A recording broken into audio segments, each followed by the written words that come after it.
Good evening, everyone. Welcome. This is the Red Hook Town Board meeting of April 12th, 2022. Would you be kind enough to join me in the Pledge of Allegiance, please? I pledge allegiance to the flag of the United States of America and to and to the republic for which for which it stands, one one nation, under under God, God, indivisible, indivisible, with with liberty liberty and and justice justice for for all. all. Thank you, everyone. I hope the folks at home, I hope you're doing well and getting through what is now year 3, the beginning of year 3 of this pandemic. This is the first meeting of April, and we start every first meeting, as we do, with the supervisor and clerk's report. As soon as I pull it up. Are we doing any announcements first? Well, we're going to do the supervisor's report and then do the announcements, Chris. Okay. All right. Sticking with our normal.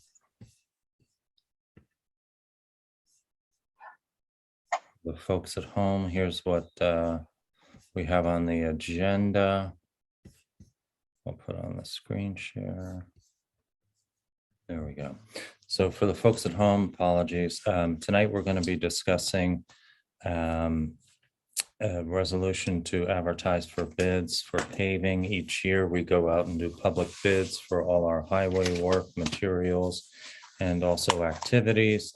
And so we'll be doing that again tonight. Our highway superintendent has asked us to revise, to approve a revised 284 agreement, how to spend the appropriated monies to add a couple of roads to some of the work here in 2022. We're going to set a public hearing on CDBG COVID CARES Act grant application. We'll be discussing a few of the options there.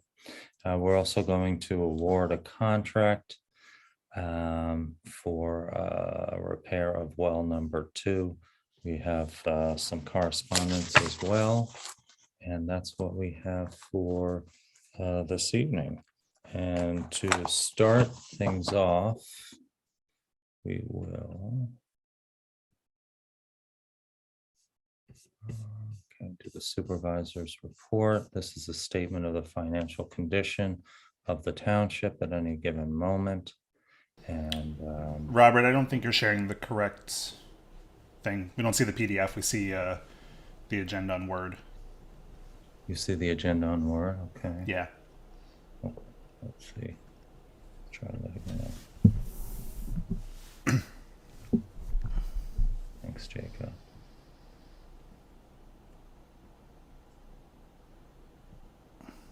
How's that? Yep, that's good. Okay, good.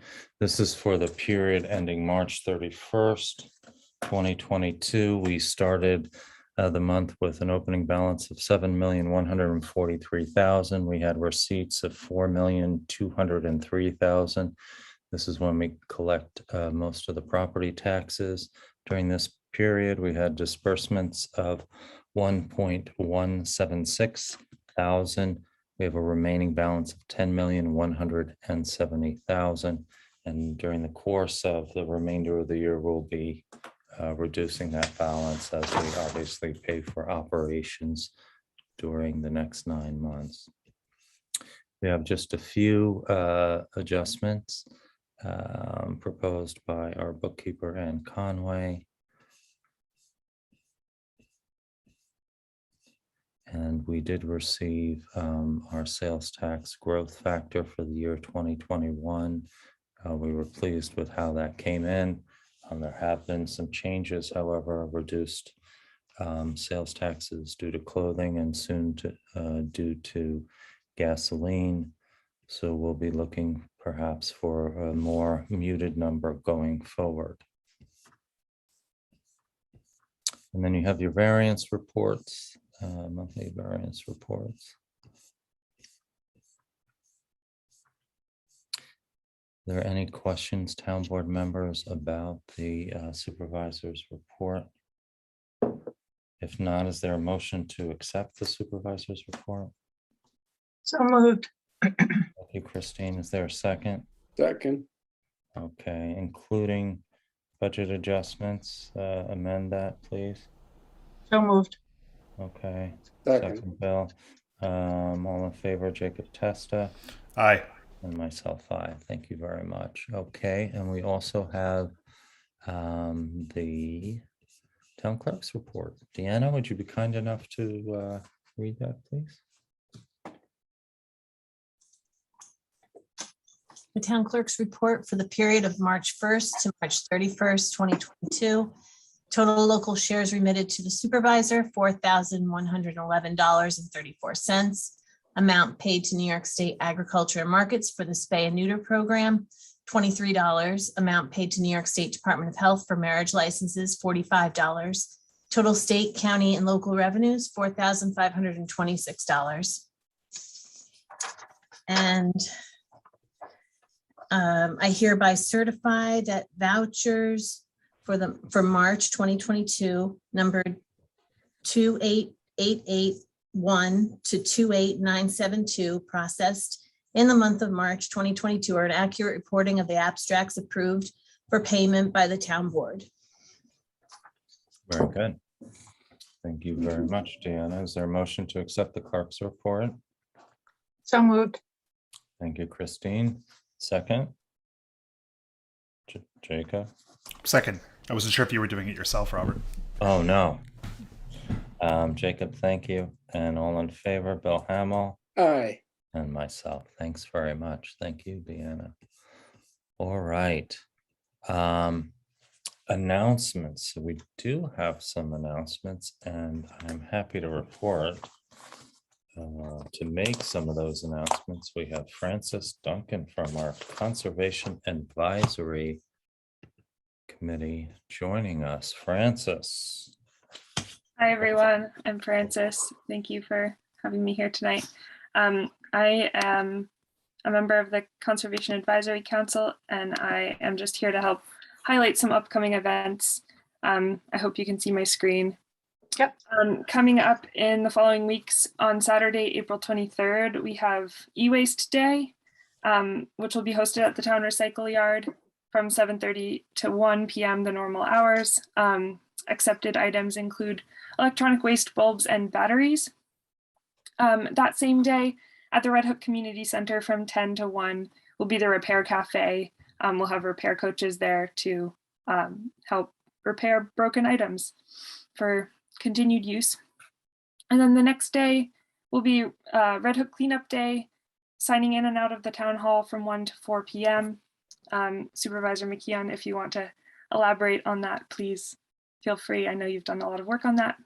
And then the following week at the recycling center, Red Hook will begin accepting residential compost. So through October, households can bring their food scraps, including bones, peels, meat, and coffee filters for collection.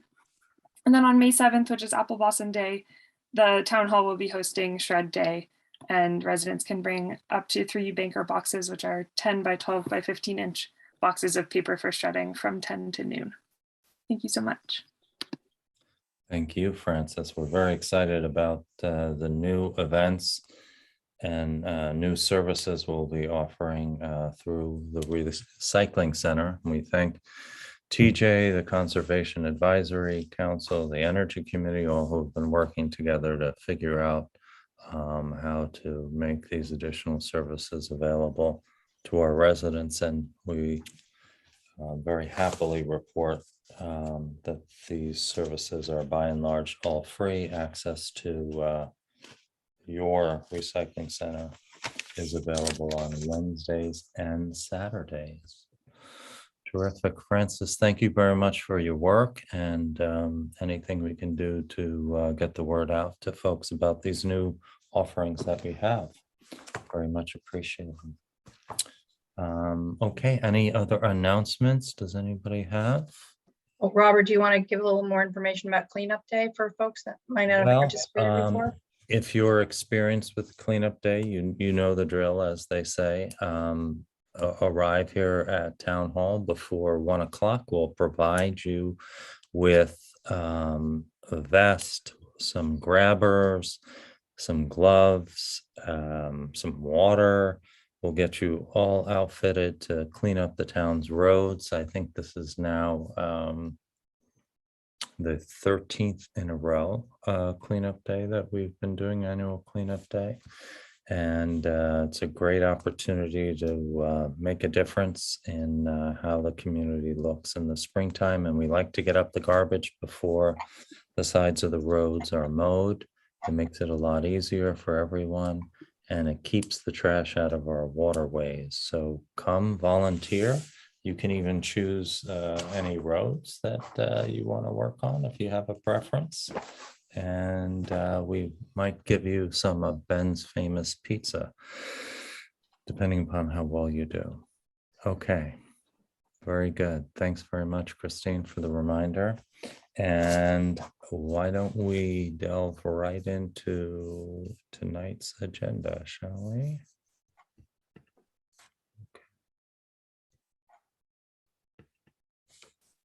All right. We have a resolution authorizing the solicitation of public bids for tack coat and paving. So for the folks at home, if you're watching, just know that if you live on some of these roads or tangents of the roads, there'll be some highway work conducted this summer between now and, say, the end of August, weather permitting. And so that includes. Hey, Robert, Yes, ma'am. can you try clicking on your downloads button up there? Because you've got a menu down that's covering up a little bit of the resolution. There you go. Perfect. Thank you. Does that work? Yes, it works. Great. Looks better. Okay. Terrific.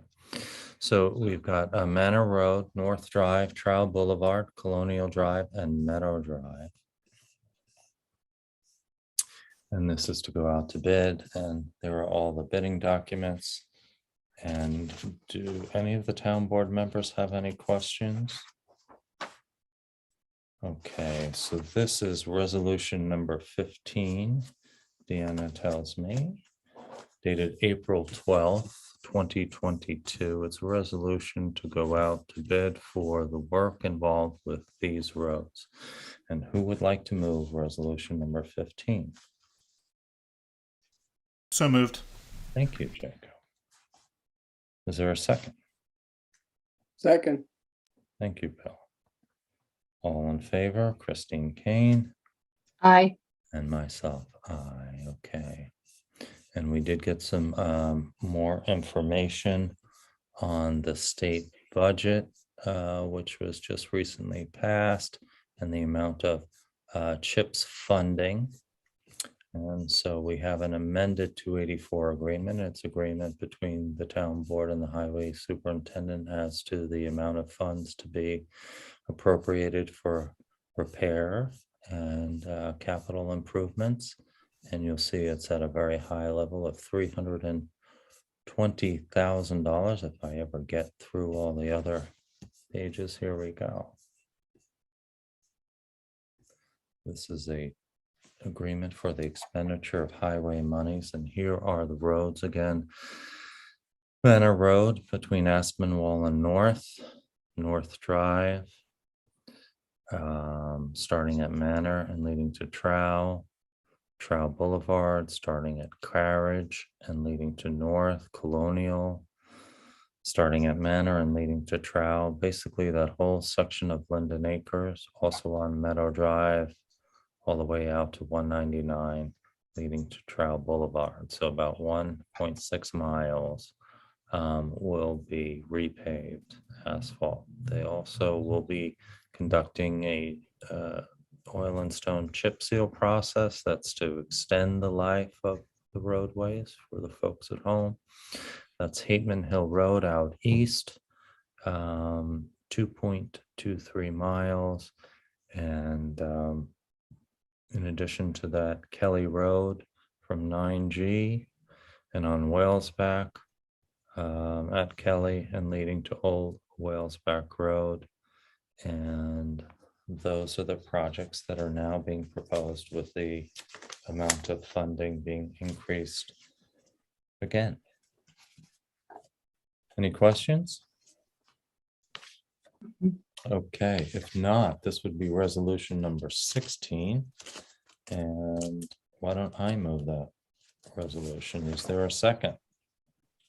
Second. Thank you, Christine.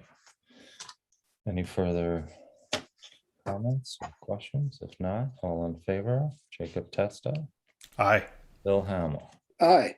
Very good. Thank you very much. All right, moving right along.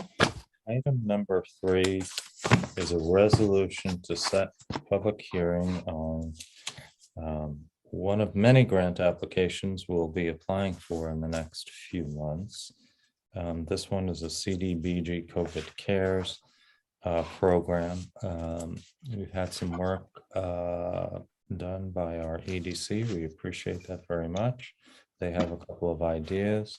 The town board as well has an idea that they would like to propose to the public, work to be done. And so why don't we get to that? Okay, so here's the legal notice, but let's talk about the projects for the folks at home.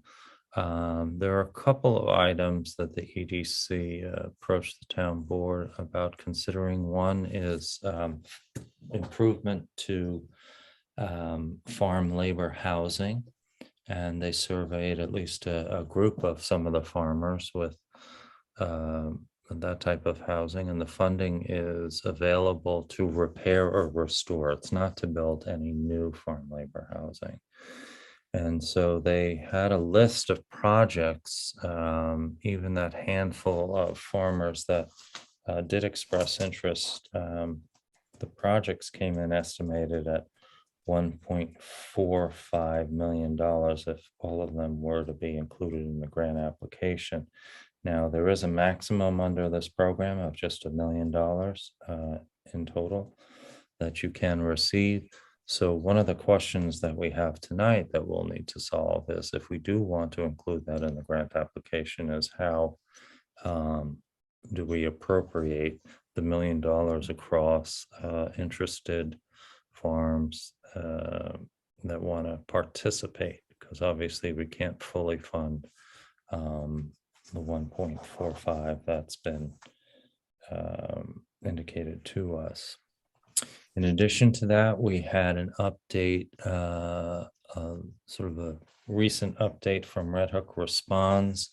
They sent us correspondence that they would like to amend their proposal, not just have a part-time person, but they would like to cover that salary and administrative expense for the manager. But they also want to have a mobile cooler trailer as part of their operation. Again, all tied into the food security operation that they are putting together for our community. And this is a 7-foot by 16-foot dual Govee cooler trailer is what they're looking at. So this would increase the application allocation to $95,000 for their project. We did get one other letter of interest from one of our local businesses. I forwarded on to the EDC to see if they would want to work with other businesses to see if there was another proposal that they would like included, because the grant suggests that any initiatives should be for several businesses, not necessarily just for an individual business. So I know that the EDC is looking to perhaps in the very near term do a survey of some of the businesses. So they may have yet another proposal to put in front of us.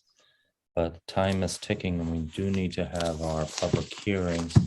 In addition to that, the town board has been looking at for quite some time a way to fully fund the renovation of St. Margaret's. We've received a couple of grants already, but there's tons of work to be done inside and to the septic there and water and so on and so forth in order to make that a fully functional cultural arts center. It has been used over the last several years by the public library for their programming, mostly outdoors on the porch and on the grounds, but also some inside, as well as one of the arts groups rented it maybe 4 years ago, something like that, 5 years ago. So there is an estimate that we have from our engineer for all that work would be just over $1 million. And so we've got a total application amount of $2 million that we can submit for. The public hearing requirement, the notice, says that we must detail the amount of the application. And in today's draft, I inserted the maximum figure of $2 million and listed the 3 items.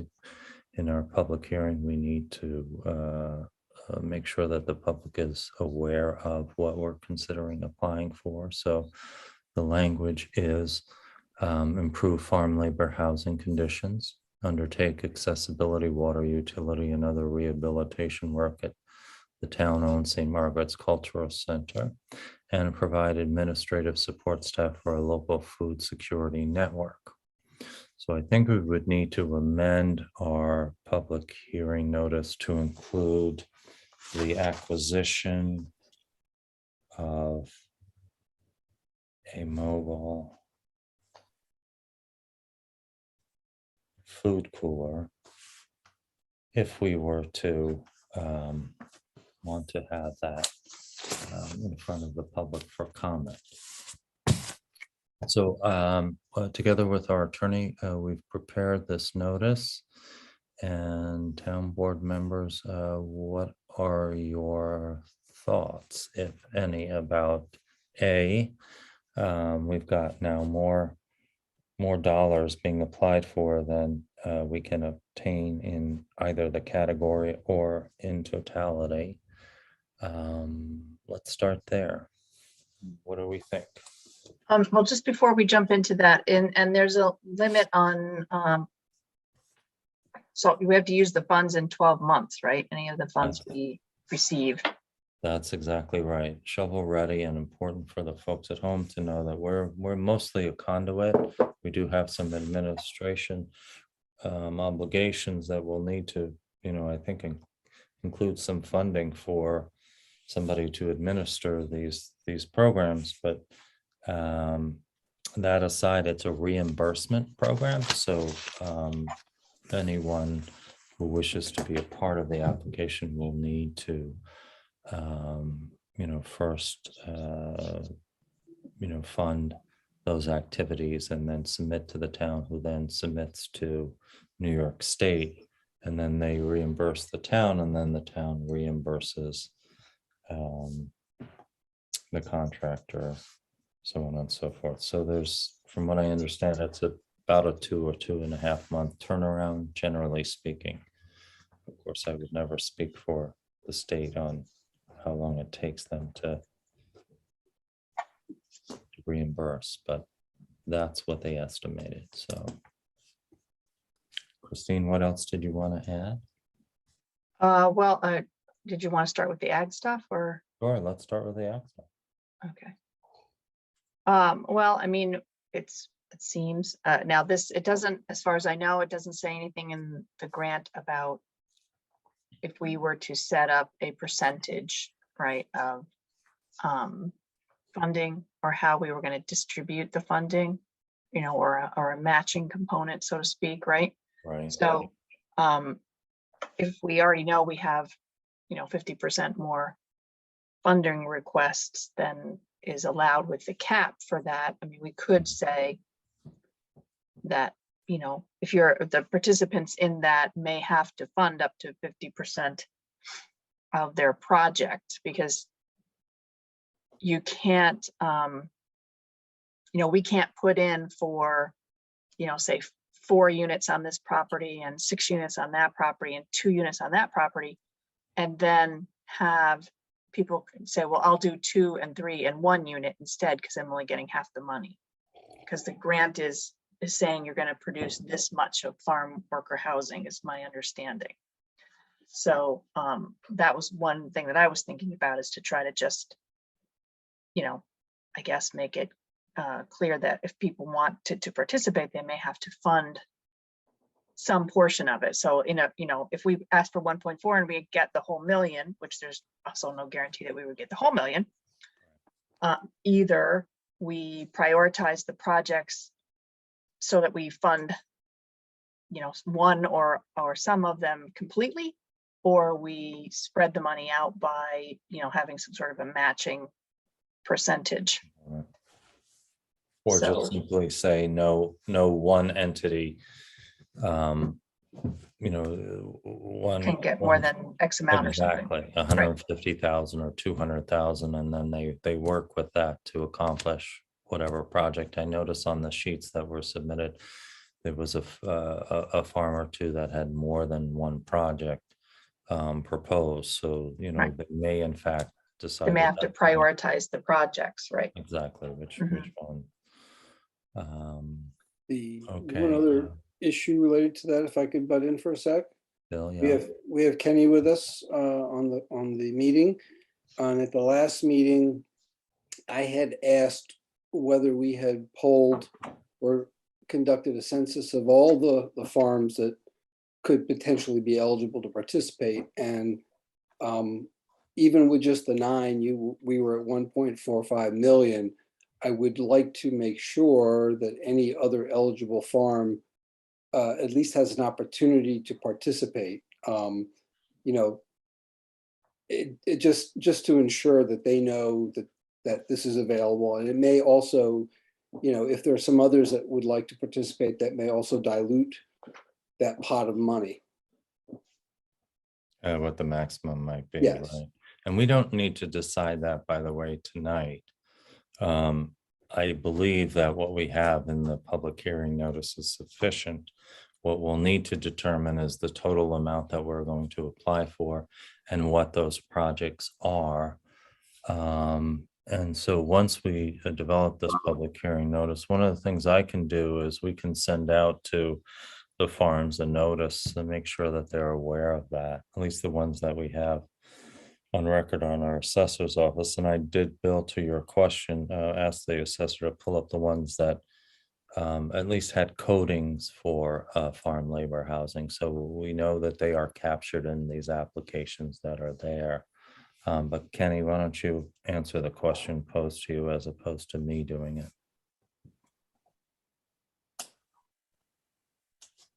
We got you, Kenny. You got your volume on. Yeah, I have it on. I have a poor connection. Okay.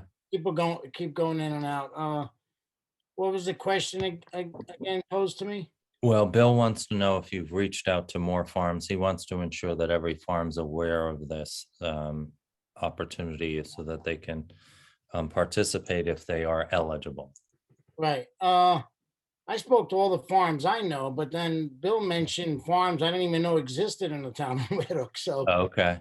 and then Robert, you sent me a list, and that list was actually outdated because Right. They're new owners. Yeah. new owners, and I spoke to Albany about this grant, and you know, I'm all about the bona fide farmer, and I asked, that when they pass these laws, and now there's tax credits because of the time and a half law with farm workers. And finally, these tax credits are targeted bona fide farmers. And that's the word I've been using. But what they decided was if a farm gets a school tax rebate, that means 2/3 of their income come from agriculture. They're allowed to get some of these tax credits that are going to put, an undue stress financially on farms. So finally, somebody's waking up, and I felt even with this grant, it should have been bona fide farmers. And I hate to say it, I found out that I'm the only one in the whole township who's getting a school tax rebate. So how do you like that? Anyway, I reached out to everybody I know, but Bill, if you have other farms, I mean, there's some really small farms out there that I don't even think have any farm labor housing. Well, I think that's the issue. It's not an issue, Kenny, not to debate with you, but it's not really an issue about bona fide or not bona fide. It's if they have farm labor housing existing, then they're eligible. And so all we want to make sure is, have we identified all the farms with farm labor housing so that they're aware of it? Now, Right, and let's just really clarify that so everybody, knows it's not for new exactly. farm labor housing. So someone who may be newly arrived to the town and maybe has plans where they would need farm worker housing, but they don't have any now, this grant would not help them accomplish that. It's only for, renovation or replacement of Exactly. existing farm worker housing. To I'm improve. looking to place some mobile homes and to do a renovation on the farm labor housing I have on the Gusky Road on the house. But I understand about the $1 million top off. But I think Christine said that maybe we could go over to $1 million, and I didn't understand the criteria of when she spoke to the gentleman up in Albany. There was a provision that we could go over the million, but I was not sure on. I'd have to find out more about that, and we're going to have a meeting tomorrow, so I'll pose that question. Okay, I reached out to her yesterday to see if she could join us tonight, but I didn't hear back. I'm wondering if maybe it's school break week. Maybe she's getting a much needed, R&R. Right, so you mean Christine Shaw? No, Oh, which Christine? Christina Ducharme. I It'll Oh, help Christine my Ducharme. I didn't hear the, okay. in the area. Yeah. Kenny, I'm trying to find humor in everything these days. One of the eligible categories is adequate broadband. You might think about submitting for that too. Because, yeah. Did you want to try that one more time? Who, me? Yeah, because it was getting half of each. We couldn't quite hear what you said, Kenny. Well, I got Frontier.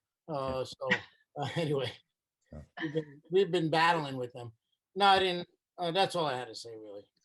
But you were talking about Christina Ducharme, right? When you were saying Christine. Yes, I was. Yeah. Okay. And I guess what Christine Kay mentioned about putting up the monies, that might be a pretty large chunk of money to put up, for at least from my part, to wait for the grant from New York State. I don't know how else, the town, I know we have the preservation fund. I'm not saying that you use it, but if there's some kind of monies that the town has that, they could use temporarily. Yeah, that's kind of a tough thing. So that's, I guess that would be interesting. I would want to make sure that we're like 99% sure, myself or the other farmer. Yeah, cash flow. Yeah. Right. You might go ahead, Christine. Sorry. Well, I was gonna say it might be good for the EDC to reach out to the farms that submitted information and just get feedback on, can you prioritize your projects, I guess, right? And so if we does turn out we're capped at $1 million and we're lucky enough to get $1 million, what's the thinking on the, we'd like to get input on how the farmers would think it should be distributed, by percentage, by prioritized projects until we run out of money, or, you know, anything like that would be helpful, I think.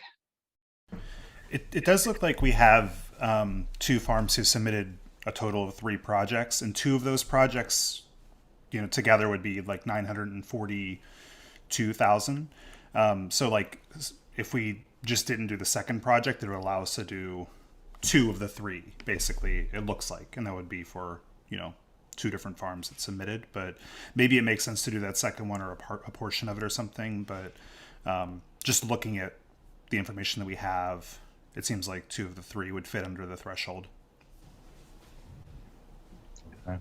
Or we can, you know, say each farm gets 150,000 or 175, and then everybody's eligible to do something, and they can do one form of labor housing. And to your question, Kenny, about you know, the cash flow, you submit monthly all the work that's been done. It's not like you would need to put everything up front.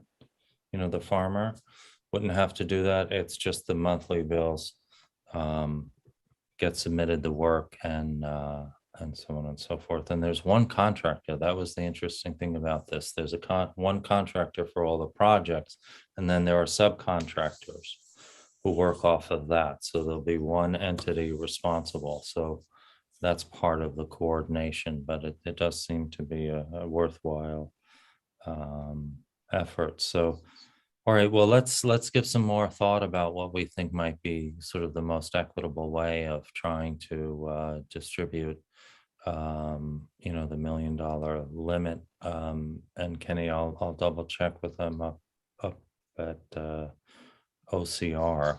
But the way I read it was $1 million limit on farm labor housing. But yeah, we'll double check that. The other thing on Red Hey, Hook. thank you. Thanks, Sure. Kenny. Thanks, Kenny, very much. The other thing on Red Hook Responds mobile cooler, so that's 95,000. And then if we were to do our St. Margaret's, that's $1,020,000. So we're about 115,000 over. I just had a quick question on the Yeah. revised Red Oak Response materials that we got. Yeah. Because I think it does talk about the administrative support position being 18 months. Yes. So, That's why the amount went up. I think it was just 12 months in Well, the initial but if we submission. have to expend the money in 12 months, are they, Right. so are they asking for 18 months of salary, or are they just saying like, you know, if we don't get the money for 4 months, then we'll do it within the next 18 months? Well, that's one way to chip away at the number that's over the 2 million, is to say, look, we'll apply, but only for 12 months. It has to be expended within 12 months. I don't know how you hire somebody and expend it over 18 months when the requirement is 12. So Right, let's so look at we just that, might have to ask them to clarify, to revise that as well. and they may have to revise their number, right? Oh. Because if they gave us 18 months of salary, then it has to be only 12 months of salaries, Right, the way it reads. right. And then as far as the town, I mean, it would be wonderful to get all the work done that needs to be completed for St. Margaret's and get that up and running. And there's momentum behind it with these other grants that we've received. I mean, I would sort of advocate for, in that case, we would propose that the town would match. It seems like there's going to be only at this point a small overage, provided there's no other proposals as part of the application. We're looking at maximum 115,000, and perhaps even less than that if the Red Hook Response gets lowered, or we do something slightly under $1 million for the farm labor housing. Any thoughts? So are you said, you think, I thought it was the $3 million limit. Did I read it wrong? It's only $2 Yeah, I million? thought it was 5. I thought it was 300,000 to 5 million. No, what I saw was $2 million. You sure that wasn't a category? Now you're gonna make me pull it up. Let's see if I can get that. Let's see if I can find it.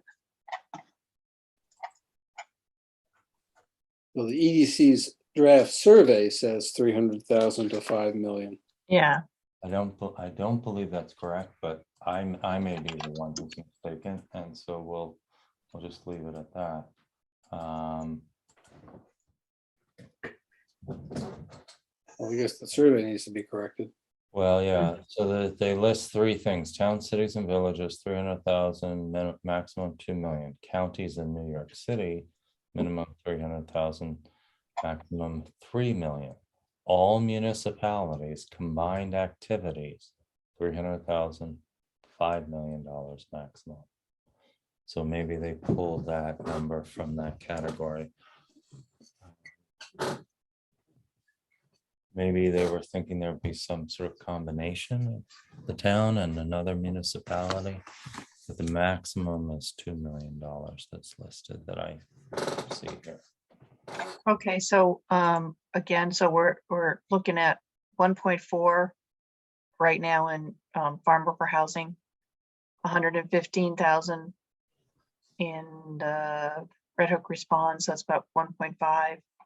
And the St. Margaret's came in at how much again? Okay, let me just do 1.2 was it? On something? corrections on those numbers. So farm labor housing can only be $1 million.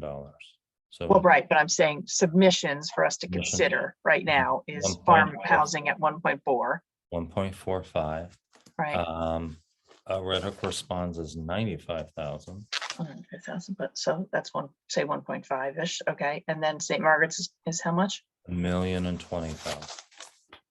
So So we're that puts us- 115,000 over if you do the million maximum. And Red Hook responds, you don't adjust, which seems to me there's gonna have to be an I think adjustment. there's gonna be some adjustment there, so we might be right at the 2 million. A little bit, maybe Uh-huh. we're 95,000 above, so we can do some sort of match, or we can apply for just 915,000 of farm Right. labor housing, so these are things that we should give some consideration to. We need to have 2 public hearings, and I think we need to keep things moving along because it's a first come, first served type of program, and we Right, hate to miss out. I'm wondering if we should set 2 dates as part of our resolution. yeah, why don't we, I think that's a good idea. How does, let's do it as part of our regular town board meeting on the 27th, which is part of the notice. But what if we did also on the 25th, if we had it a couple days beforehand? Have one on the 25th and one on the 27th? Yeah, the 25th is a Monday. How does that work with everyone's schedule? I'm available. I'm available. You are, Jacob? Yeah, I think that should work for me as well. Terrific. Okay, so let's go back to our public hearing notice, shall we? Okay, where are we? All right, so there were 2 things that we wanted to. First of all, is there any thought about this mobile cooler? Do we want to include that? Because the public hearing notice should probably have that detail. I don't know if that's necessary or not, but if we put it in there, then we don't have to worry about it. Well, yeah, why don't we put it in there and then Okay, we can always take it out, but if we don't announce it, I guess we can add it later. okay, sounds good. All right, so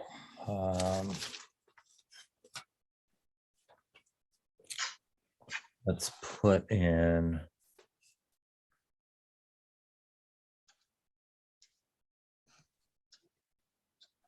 Deanna, on the public hearing notice where the 3 I's are dotted there, provide administrative support staff for a local food security network and acquisition of a mobile cooling unit.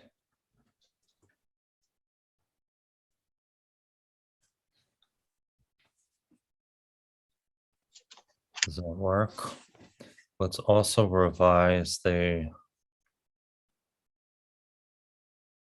have the public hearing notice.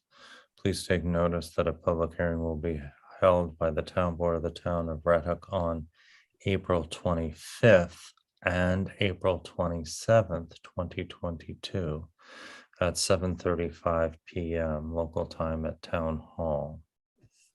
Hey, Robert, Yes, sir. that's a single public hearing that we're extending to 2 days later, correct? Like, we don't have to do 2 notices or.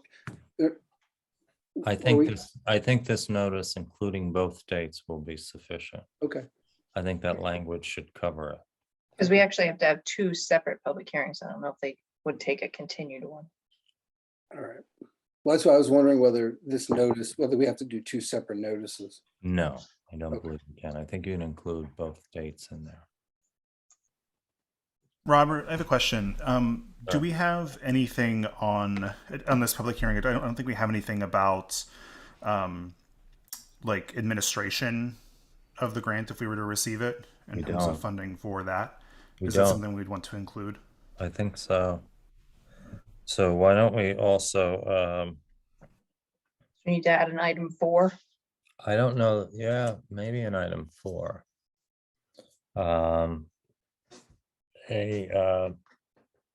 Item 4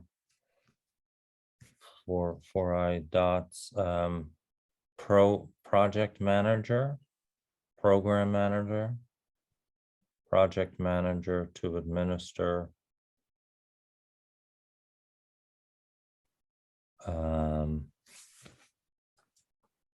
Grant funding.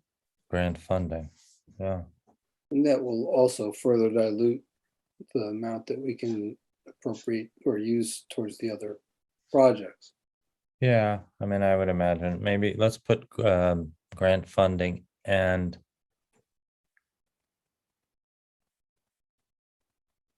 application. If we incur some fees for the application.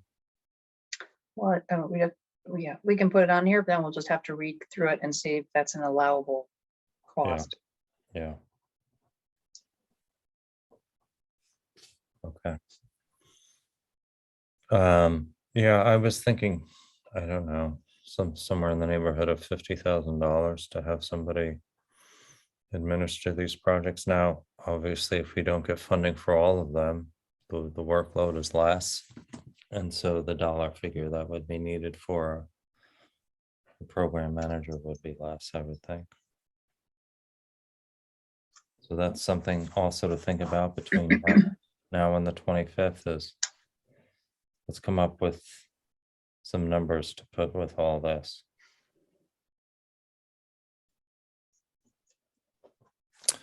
Okay. Deanna, we are on, is this resolution would be number 17, I believe. Is that correct? Yes, Okay, thank you, Dan. So it's a resolution to set the public hearings for April 25th and 27th for grant application ideas, community development block grant, COVID CARES Act 2020. And I so move. Is there a second? Second. Thank you, Christine. Any further discussion? All in favor, Jacob Testa, Aye. Bill Hamel. Aye, Very good. Thank you very much.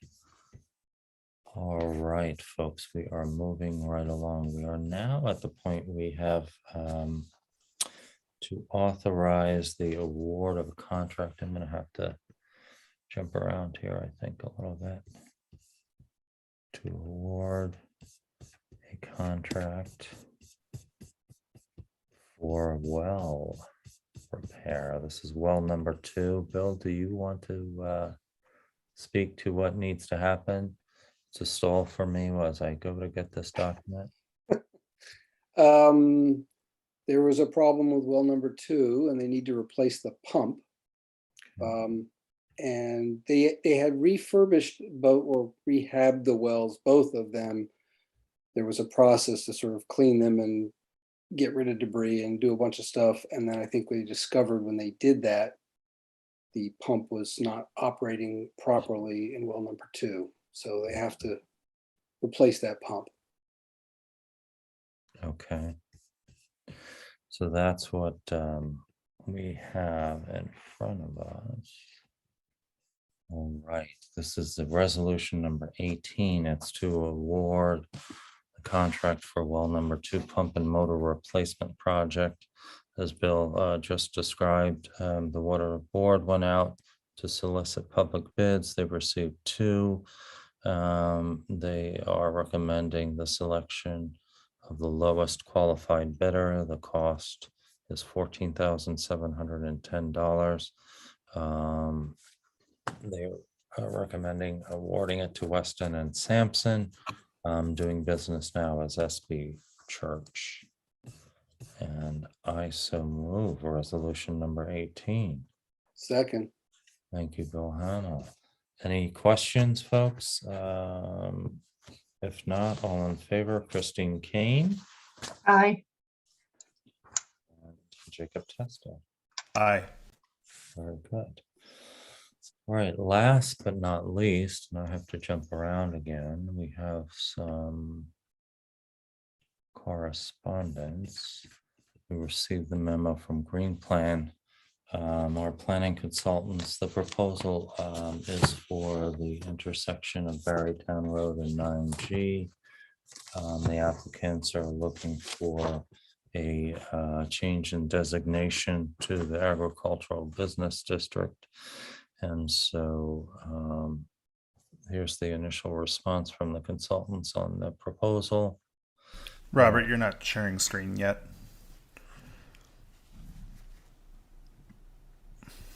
There we go. All right. They listed some requirements, and the review should take into account not just the request for the change in zoning, but also the proposed project, and that it should be reviewed concurrently. And some of the questions being posed by the consultants. And so we forwarded to the applicants so that they can address those questions before our consideration. Did you all have anything that you wanted to add? We'll be discussing this at a future meeting, but I just wanted to be sure that you received that communication. I did get it. I have, Okay. I think we need a lot more information before we can do too much on it. All right.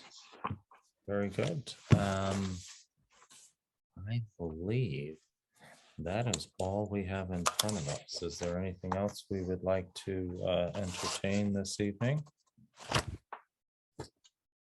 Wonderful. We did it in about an hour. That will not happen on April 27th. We'll be quite busy. Make sure. Hey, question, Robert, just for the public, for the 27th, and I guess the public hearing on the 25th, Yes. with the recent changes that came through on the meetings law, how are we going to handle those meetings? Do we know yet? Yeah, the meetings will happen the same way they've been happening for the next 60 days. So the changes in the meetings law don't happen until 60 days after adoption or signature by the governor on that. So that's well into June. So we'll still be meeting by Zoom so people can join in and participate from the comfort of their home. Okay, good. Okay. So, and that's so all- just want to make sure everybody was up to date. Yep, it's all spelled out in the notice. And on that note, who would like to make a motion to close the meeting? So So moved. moved. Oh, eager beavers. I think that's Bill Howell and Christine Kane. Okay, for the folks at home, stay well. And we will see you again in 2 short weeks. And all in favor, myself and Jacob Testa. Hi. Good night, everyone. Thank you Good very night. much. Bye. Everyone.